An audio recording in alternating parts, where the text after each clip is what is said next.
রাঙামতি এবার তার গ্রামে গিয়ে সত্য উদ্ঘাটন করতে গিয়ে একলব্যের বাবা পড়লো বিপদের মুখে। হ্যাঁ বন্ধুরা, এমনটাই হতে চলেছে আজকের পর্বে। বিস্তারিত জানতে ভিডিওটিতে লাইক দিয়ে চ্যানেলটিকে সাবস্ক্রাইব করে পুরো ভিডিওটি তোমরা দেখতে থাকো। গল্পের শুরুতেই আমরা দেখতে পারবো সেই পুলিশ দাদা এসেছে রাঙ্গার সাথে দেখা করার জন্য। আর রাঙ্গা বাইরে তখন দাঁড়িয়ে কথা বলতে থাকে। বিন্দা সেটা দেখে ফেলে আর বলতে লাগলো, লুকিয়ে লুকিয়ে রাঙ্গা কি কথা বলছে পুলিশ অফিসারের সাথে, দেখি তো। এই বলে বিন্দা একদিকে এসে লুকিয়ে দাঁড়িয়ে থাকে, কিন্তু সেই কথাটা তো রাঙ্গা জানে না। তখনই সব কথা ওরা শুনতে পায় যে রাঙ্গাকে পুলিশ দাদা বলতে লাগলো তাদের বাপের বাড়ি গ্রামের পাশে যে বুতুরো গ্রামটা আছে সেখানে নাকি অসামাজিক কার্যকলাপ চলে, নারী পাচার থেকে শুরু করে সমস্ত অসামাজিক কাজকর্মগুলি চলে। তাই রাঙ্গাকে বলতে লাগলো রাঙ্গা যদি একবার গিয়ে সেই গ্রামটা থেকে খোঁজখবর নিয়ে আসে। রাঙ্গা তখন বলতে লাগলো, কি বলছিস পুলিশ দাদা?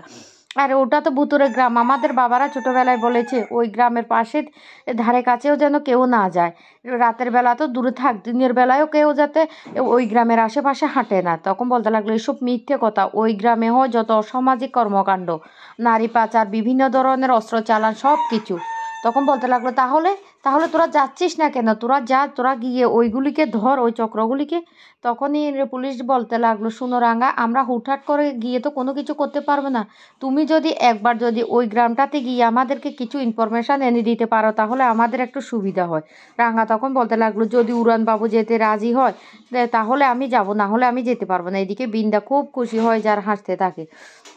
অন্যদিকে সবাই যখন খাবার টেবিলে বসে তখনই রাঙ্গা শাশুড়ি বলতে লাগলো, হ্যাঁ রে আকু, তোরা জামাই ষষ্ঠীতে ওই রাঙ্গার বাপের বাড়িতে যাস না? ওখানে সবাই বারবার করে ফোন করতে থাকলো, সর্দার থেকে শুরু করে সবাই। সর্দার স্ত্রী তো কত করে আমাদেরকে বলেছে যে তোদেরকে পাঠানোর জন্য, ওরা নাকি তোকে জামাই আদর করতে চায়। তুই তো কোনোদিন যাসনি, যা যা। কিন্তু একলব্য কোনো কথার উত্তর দেয় না। তখন বিন্দা বলতে লাগলো, হ্যাঁ ঠিক তো, আর জামাই ষষ্ঠীতে ওরা ওখানে যদি যায় ভালোই তো হয়।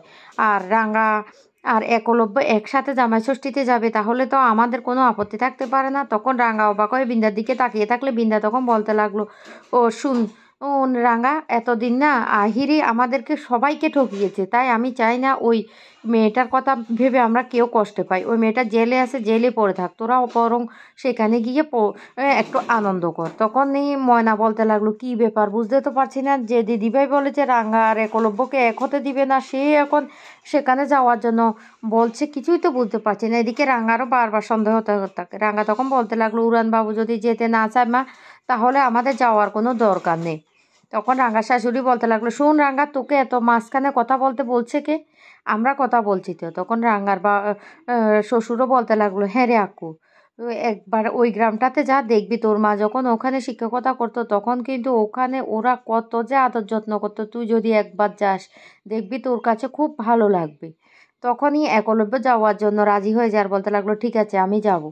এই কথা শুনে তো রাঙ্গা শাশুড়ি খুব খুশি হয়ে যায়, বলতে লাগলো, রাঙ্গা যা যা, তাহলে ব্যাগপত্র সব গুছিয়ে নে। এদিকে ময়না বলতে লাগলো, দিদিভাই তুমি তো ওদেরকে বলেছো একসাথে থাকতে দেবে না, তাহলে তাহলে তুমি কেন এখন বলছো? তখন বৃন্দা মনে মনে বলতে লাগলো, আরে কেন করছিস সেটা যদি তুই জানতিস। তারপরে বৃন্দা তার ময়নার বাবাকে খবর দিয়ে নিয়ে আসে আর সাথে তার জিনিসপত্র নিয়ে আসতে বলে। তখন ওই লোকটা এসে বলতে লাগলো, আমি তো সব কিছু নিয়ে এসেছি। বৃন্দা তখন বলতে লাগলো, শুনো, আমি যেটা বলছি সেটা করো, আমি কিন্তু এর বিনিময়ে তোমাকে টাকা দিই। তুমি না রাঙ্গার বাপার বাড়ির গ্রামটাতে কিন্তু চলে যাবে, আর সেখানে পাশে একটা ভুতুরে গ্রাম আছে, রাঙ্গা নাকি ওখানে জামাই ষষ্ঠীতে গিয়ে মিশন চালাবে। আমি চাই রাঙ্গা ওখানে যেন শেষ হয়ে যায়, বুঝতে পারছো? তুমি ওখানে গিয়ে একটা হোটেল ভাড়া করে থাকবে, আমরা সবাই কিন্তু রাঙ্গার বাপের বাড়িতে আসছি, আর সেখান থেকে আমি যা যা বলবো তুমি তাই তাই করবে, বুঝতে পারছো? এদিকে একলব্য তার ব্যাগপত্র গুছাতে থাকে। তখন রাঙ্গা এসে গুছিয়ে দিতে লাগলে তখন একলব্য বলতে লাগলো, দরকার নেই, আমি গুছিয়ে নিতে পারবো। রাঙ্গা তখন মনে মনে বলতে লাগলো, ওই ব্যাগটাতে কি আছে এমন? নিশ্চয়ই উড়ানবাবু আমার থেকে কিছু লুকানোর চেষ্টা করছে। তখনই একলব্য বলতে লাগলো, শুনো রাঙ্গা, সবাই ব্যাগপত্র গুছানো নিয়ে তো তুমি ব্যস্ত হয়ে পড়েছো, তোমার তোমার ব্যাগপত্র তুমি কখন গুছাবে? রাঙ্গা তখনই বলতে লাগলো, শুন নুরানবাবু, আমার আর কি, আমি 2-3টা কাপড় নেব, এতেই হয়ে যাবে। তখন বলতে লাগলো, ঠিক আছে, তুমি তোমার কাপড়গুলি এনে দাও, আমি গুছিয়ে দিচ্ছি। তখন রাঙ্গা কাপড়গুলি এনে দিলে একলব্য সেই কাপড়গুলি গুছিয়ে নেয়। এরপরে ওরা সবাই রওনা দিয়ে দেয় সেই রাঙ্গার শ্বশুর বাপের বাড়ির গ্রামটাতে। আর সেখানে গিয়ে হঠাৎ করে ভুতুড়ে গ্রামে চলে যায় রাঙ্গাকে কেউ খুঁজে পায় না। এদিকে একলব্যের বাবা রাঙ্গাকে খুঁজতে যখনই বের হয় তখন ঘোর বিপদের মুখে পড়ে রাঙ্গার শ্বশুর। আর একলব্য তখন বলতে লাগলো বাবার এমনটা হলো কি করে।